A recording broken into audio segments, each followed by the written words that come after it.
Sir, good morning sir. Salamat kay kayo Sir Boyet sa imong pagsalig sa mua sir sa EBL Cebu Motor Traders. Same here, sir. Sa mga ka-IBL, quality assured and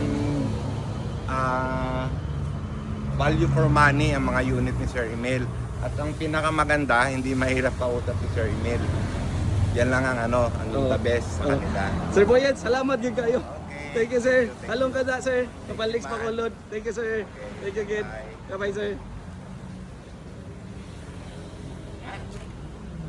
Sir, thank you again. Thank you sir.